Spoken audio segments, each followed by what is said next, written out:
follow routines, which I think is common across the whole piece. Something that we did run through the pandemic was we had the EPCIT helpline. So parents would ring up on the parenting line of our service, and out of 92 calls we had on that theme, 22 of them were passed on to EP and CIT for in-depth support. That line is still open, and we haven't had many parents access it in the last 2 months, which again is absolutely fine. We are back in the office. That happened on Wednesday of last week, and that is really quite surreal in lots of ways. But we have put the Christmas decorations up, and we aren't openly open at the office. We were finding that people were calling in from the CDC to come to the office, so we've decided we better start coming back. So really, that's just as it is at the moment, and really I can respond to any questions you may have. I think Jim's on mute. Thanks, Bob. I'm not doing very well with the mute button today, and I just wanted to remind people that this session was being recorded. Any questions for Bob around themes with families? Simon, you're on mute. I'm sure you're not. Thank you, Jim. Bob, I'm sorry, I should know this. Is there any chance you could just share with us what the phone number is so I can include it in comms for my parents? Yep. Okay. The telephone number is obviously Plymouth 258 933. 258 933. Option 1 is for SEN. Option 2 is for parenting. Option 3 is for anything else. And you'll only get an answer machine on option 3. 258 933. Option 1 for SEN. Option 2 for parenting. Option 3 is anything else, including food bank vouchers. Thank you, Bob. And just to give me a sense of it, what sort of things have parents talked about when they phoned up? Generally was and since September, it's been the anxiety about going back to school. In fact, over the summer, we had quite a few phone calls of parents saying, well, do we go or don't we? I said, well, the law is saying we need to go and we need to do it. And the schools will be very much looking and supporting, getting everyone in a safe COVID way and what have you, and encouraging that as well. Not sure about that and things like that. But generally, I think everyone has managed to get in from the perspective of the parents we're supporting. Even some who said, well, actually, they're never going back to school now. We're going to electively home educate. I've had 2 parents saying, actually, we are back in school. This is where we're going now, which one could say is a good thing, but that's their choice. But it has mainly been that. Obviously, we've had the usual statutory assessment stuff coming through, parents saying schools say they haven't got money and things like that. Well, no one's ever got money. My wife tells me she's never got enough money, but we need to work around that and help parents with that. Is that okay? Bob, yeah, and also I'm so sorry, I should know this, but just remind me, what's the name of your group? We are the Plymouth Information Advice and Support Service. Every local authority has to have one. Ours is called PIAS, and basically we support parents, carers, children, young people and schools, around understanding the statutory process, as well as send support around special education needs and disability. And we offer training to professionals as well as to parents, and indeed we offered legal training to the local authority around the 2014 Children and Families Act, which went down very well. So we do that. We've had legal training. We're not lawyers by any stretch of the imagination, and we provide support for parents to help them to make informed decisions. And we also help schools sometimes if things don't sound quite right. And we we quite regularly have a Senko ring with a question, and we're able to support them, say, how best do we do that? And last week I had a Senko call and say, look, we really want this parent to have your support. Now, unfortunately, the parents need to ask for our support, and they can do it via a third party, and it can help the meetings with what some schools will say they have a difficult parent who seems to go into outer orbit every time they have a meeting. We can sometimes come to that meeting and most probably try and balance it out. We should be impartial, and if we're not, I'm sure you'll be very kind to come back to me, and we can support across all items to do with special education needs and disabilities. Thank you. Thanks, Bob. Stephen, then Kim. Yeah, Bob, it's just to confirm, and I think I know the answer to this, it is open to parents with children of any age, isn't it? 0 to kind of 18, yep. Something, 0 to 25? Okay, 0 to 25, and we can have young people a young person under the Children and Families Act is a child over compulsory school age, i.e. the last Friday in June of when they turn 16, we can support them individually. So we do support them there, and we support parents, carers, and sometimes grandparents. We can give information, advice and support, and we can help across and really help. The area that seems to be expanding now is post-16, but that's not surprising because obviously people know that we actually support all the way up to 25 and even to tribunal. We've supported a number in the process towards that. Okay. Thanks, Bob. Kim. Hi, Bob. Hello. Bob, I haven't had very much to do with PIRES, but I'm just wondering, how often do you get the school's point of view? One or two in the recent history where you're brought along as sort of the heavies, you know, on behalf of the parents. And I think sometimes, why can't you just pick up the phone and hear both sides of the story? Okay. I might be on my own thinking that, but it just seems sometimes that it's all guns blazing. The parents are coming in, they've got their support, and we feel as a school, God, if only we'd have been able to add a little bit to that, it would have been a more balanced meeting. And you're dead right, Kim. We do need to have both sides of the coin. We need to, when we support meetings, we'll be encouraging that.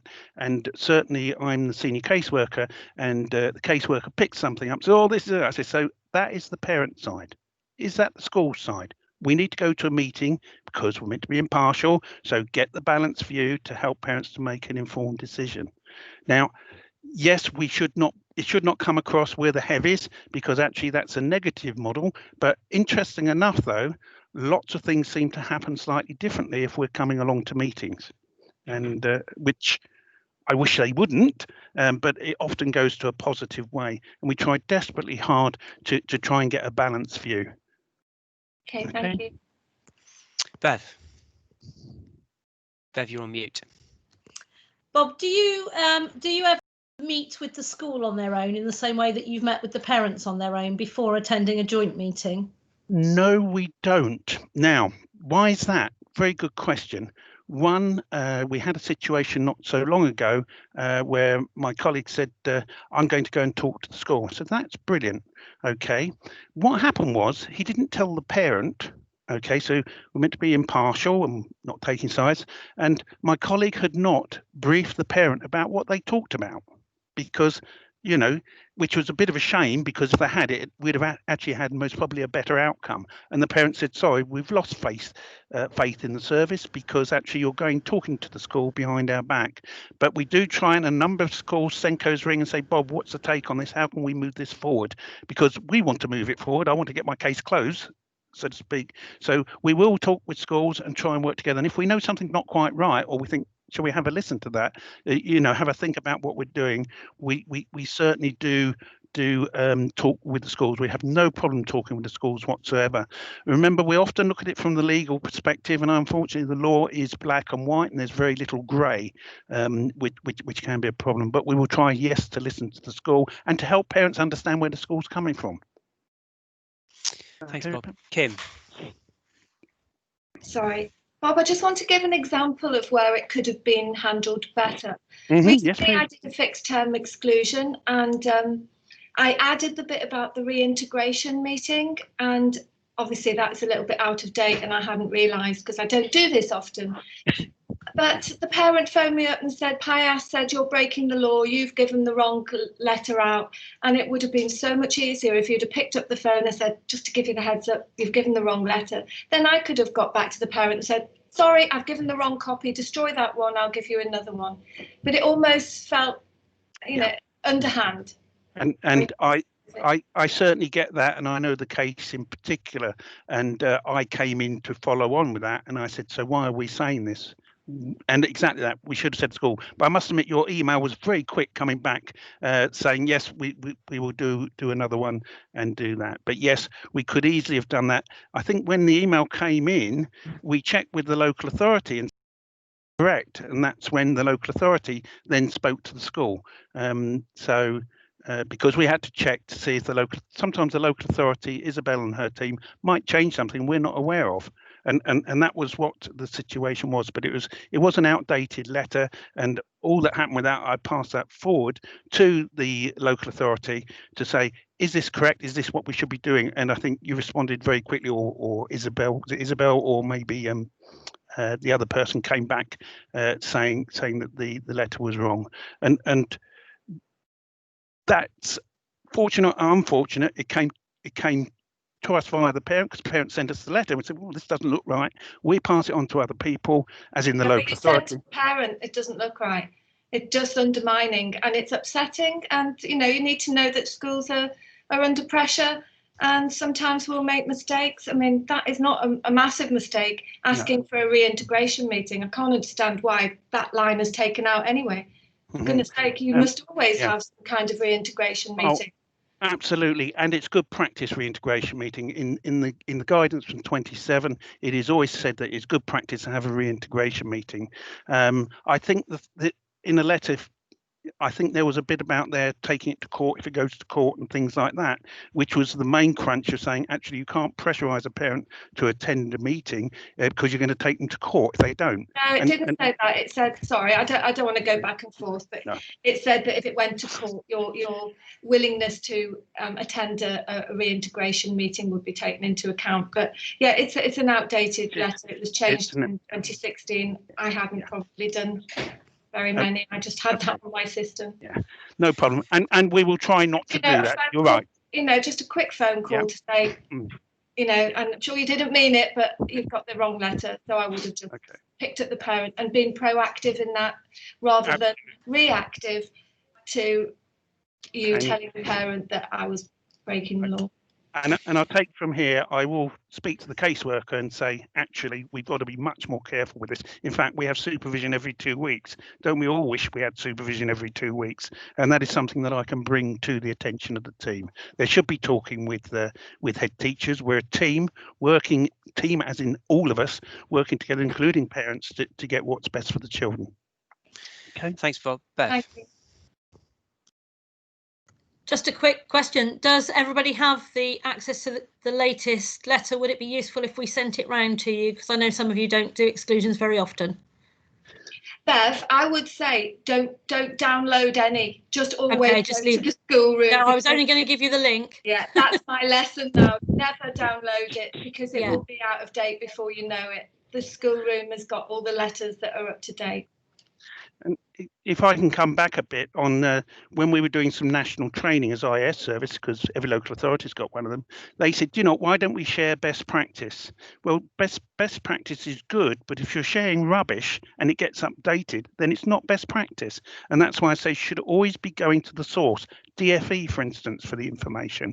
What is the .gov website? Because we are so easy to have our shortcut on our desktop that we do miss the latest updates. Now, I'm quite lucky in the sense of now I've lost a lot of casework, but that's good. But I now get to read a lot of the documents come in from the Secretary of State about them talking about respite. They're talking about all sorts of things, including the computers, support for schools. A lot of it, I agree, you do get in the head teachers briefings, which I think is really good in lots of ways. I'm glad they now put what's been updated and what's new, because it was a bit of a trudge through, and I'm sure you've felt that as well. But it should not be a them and if that's the case, if you are becoming such an expert, share it. I won't go that far. Use it to catch us out, because we haven't got the time to do all of that. Okay. We've got 1,000,001 things to do, juggling lots of things. So if you've become this real expert in that, if you could possibly share that with the local authority so they put it on schoolroom, or share it with schools directly, it would just so help us. Can I say that everything I get is normally got to the local authority and they post this out? Yeah, you're right. We're all busy people. I absolutely get that. All of us. Bob, just moving on from that, we can update the essential information for schools website to include any of that information, so that can all be done. Are there any more questions for Bob? Okay, well, thank you very much indeed. I really have enjoyed this, and it's good that I'm getting some good straight feedback. There was some discussion. Other local authorities have tried one thing, which is actually getting schools to feedback as well. So we do customer satisfaction surveys for parents, carers, young people, and we've been looking at going forward. We're in the process of getting a new manager, as that will be something that we will actually ask the schools to report back on if you think that will be useful. To know what we're doing right, and more to the point, what we're doing wrong and how you feel. Because if you don't feel happy, then we need to sort that. Thanks, Bob. Okay, lovely. Okay. Okay. Thank you very much. That takes us on to one. Sorry, thanks, Bob. That takes us on to our next item, which is the any issues around Christmas celebrations and risk assessment surrounding that. Now, we weren't sure whether anyone had anything planned, but we did feel it was worth a conversation so that we can make any clarifying points if needed through our health and safety. Any issues arising on that? We're just doing individual classes being videoed and then splicing it all together and sharing with families, Jim, so I don't think there's any issues there. We're doing the same. I don't think we've got much choice. No. Yeah, we're doing the same.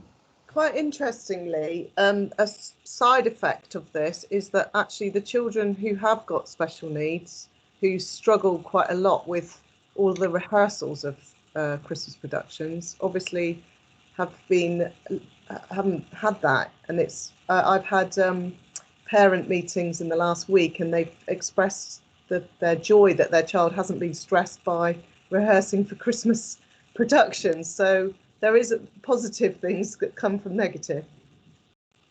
I expect everybody else has had the same. Thanks, Heidi. Andrea.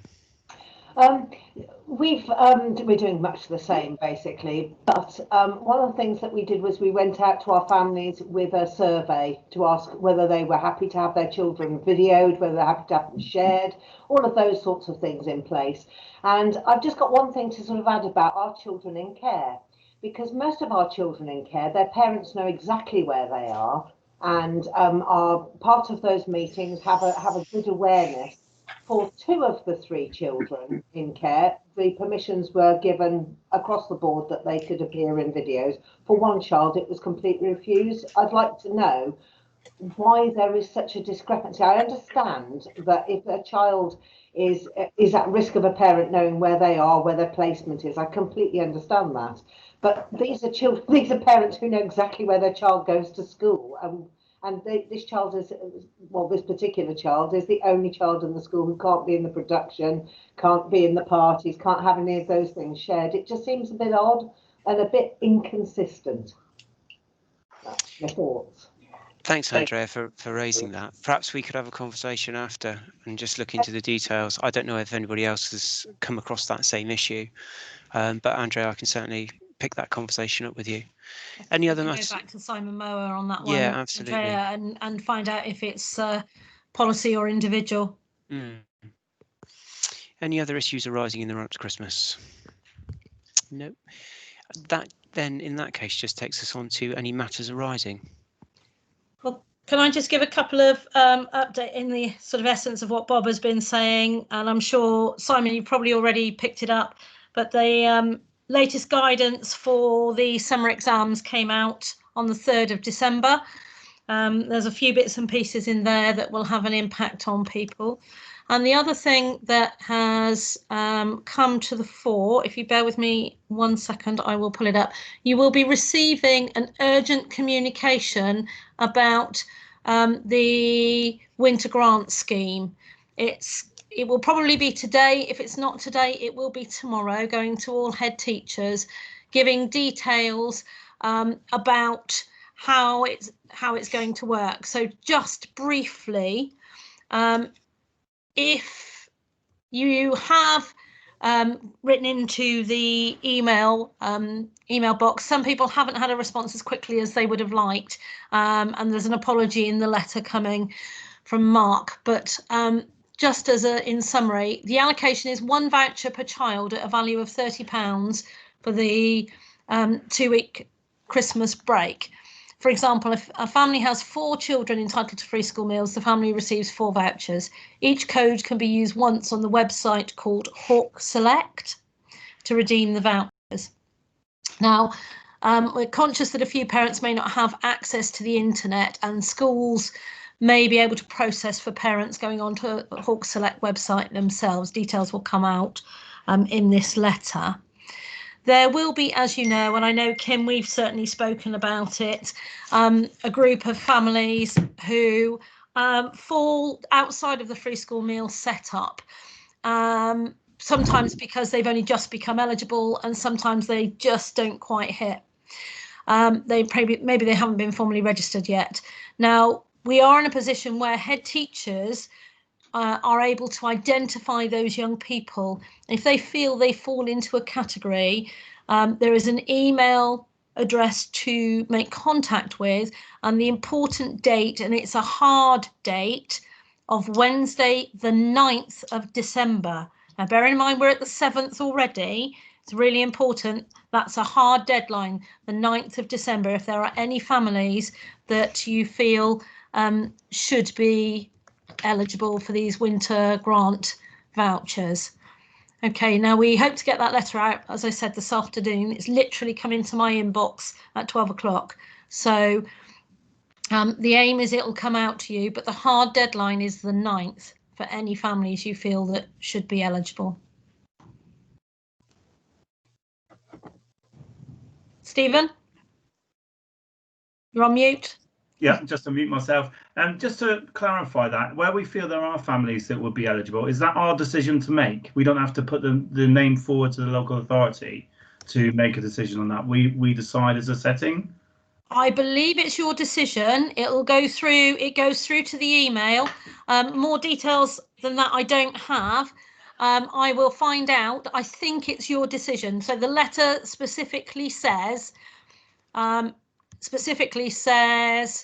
families who will be in need of this food support but who may not qualify for free school meals. We have discretion to support those who fall just outside the threshold for benefits and allowances in hardship. For those families whose head teacher feel they fall in the category, please email the email box, badly written, sorry. Please email the email box above with the numbers of extra vouchers required for each school by close of play on Wednesday the 9th of December. So from that, I would take it that you email and you'll get additional vouchers. Yeah. Thank you. Okay, Kim? Sorry, it wasn't about that particularly, but thank you for that information. It could be tricky, couldn't it? Because we could, without asking the parents who's struggling, you know, we do that sort of thing for our hampers. We do hampers and we say, if you're genuinely struggling, we could get you a food hamper. And parents have been really good and quite honest, but I guess we don't do that for the winter scheme. No, I mean, I think the aim is to pick up those who perhaps, you know, the family have lost their jobs in the last week or so. I think that's the aim, because there will be some who haven't been processed yet.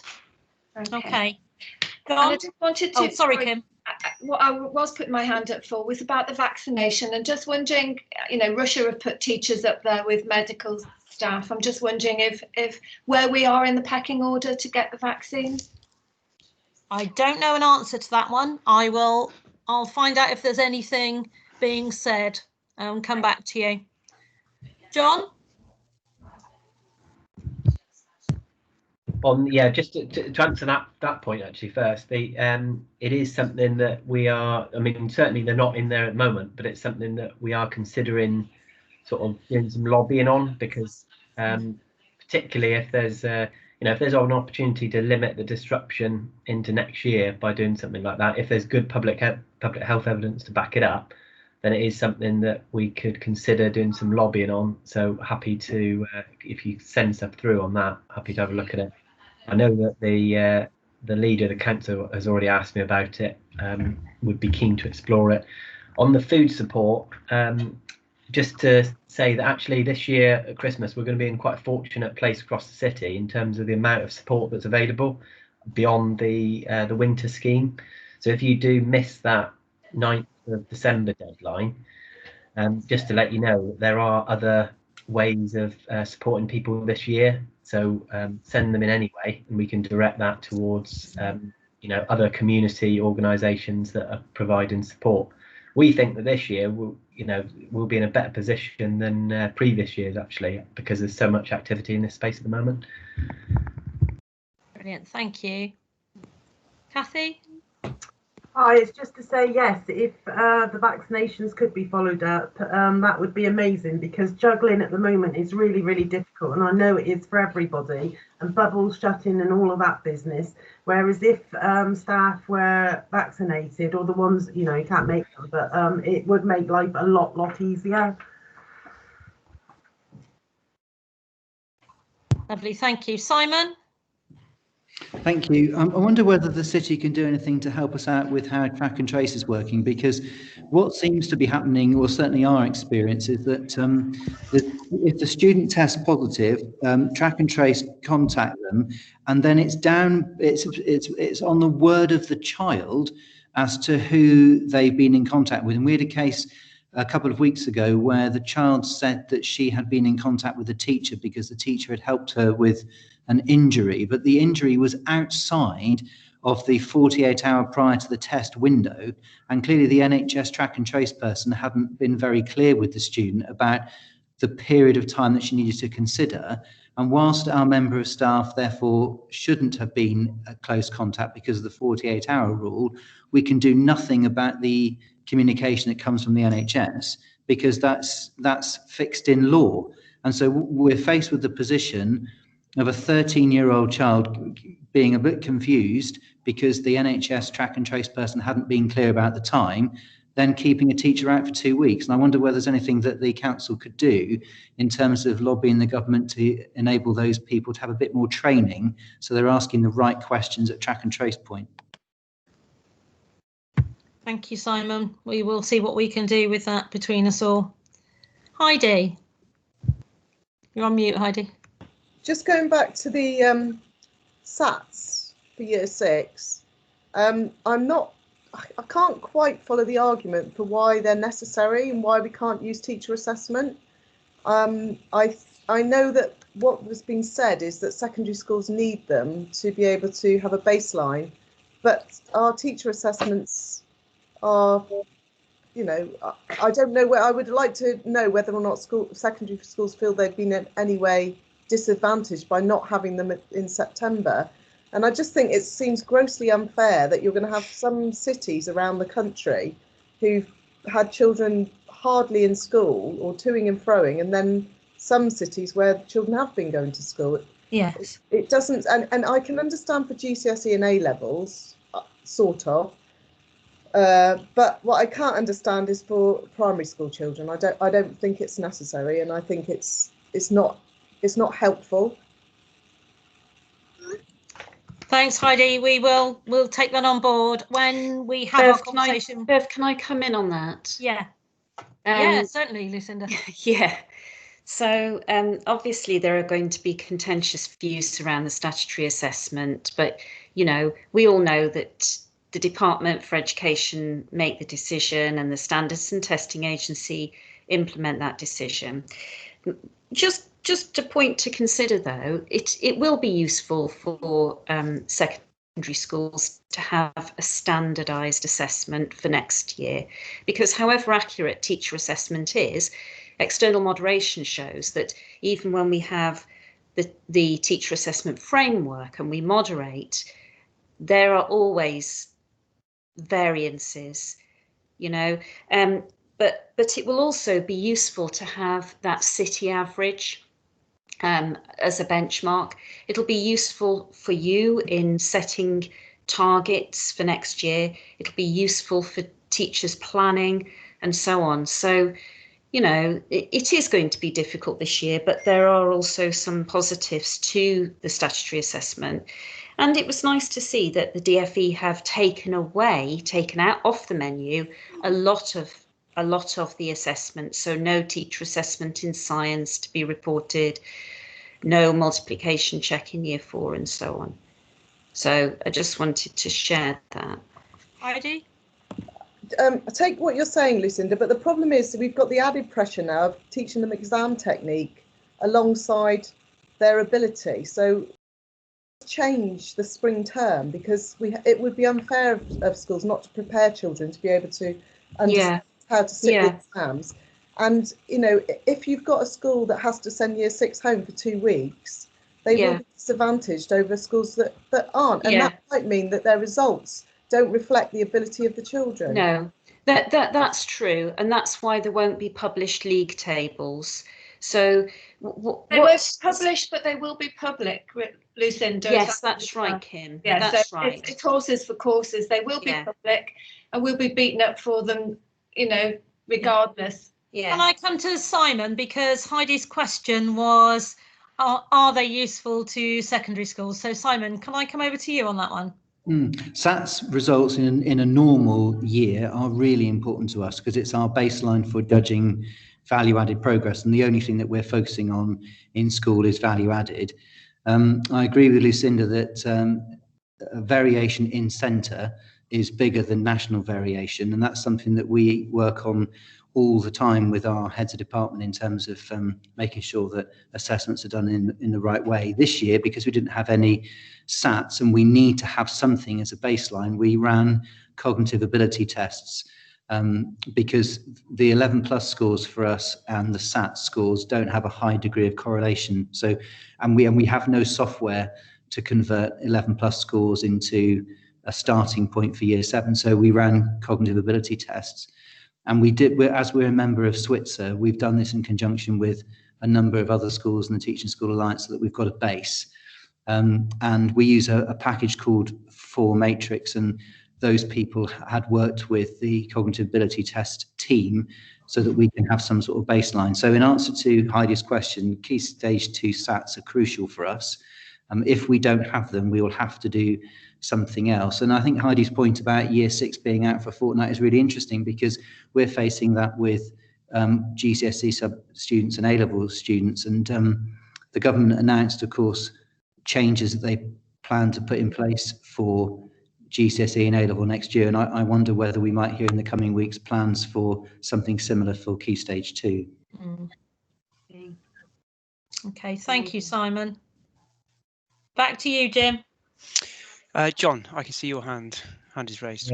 Just as previously, really, if any of you've got specific concerns on this area particularly, if you send them through to me again for lobbying, because it's something I'm starting to think about this week in terms of the announcements last week. Is there anything more that's needed? Because it is something that's changing very rapidly. So I don't think there's anything wrong with raising specific concerns and hoping that they're taken on board. Yeah. Thank you, John. Any other matters arising? Simon, I can see your hand still up, but I'm assuming that is a hand left up. Anything else from anyone else to raise? Nope. Okay. Well, thanks very much for your time this afternoon. This session's been recorded and it will go up onto the Essential Schools information site. So please bear that in mind if anyone stays in. It's probably best to ring off and then have a separate conversation. So that leaves Bev, Lucinda and I to sort of wish you a good week and for every success for the rest of the afternoon and run up to Christmas. Okay, thank you very much. Thank you very much. Thank you. Thank you all.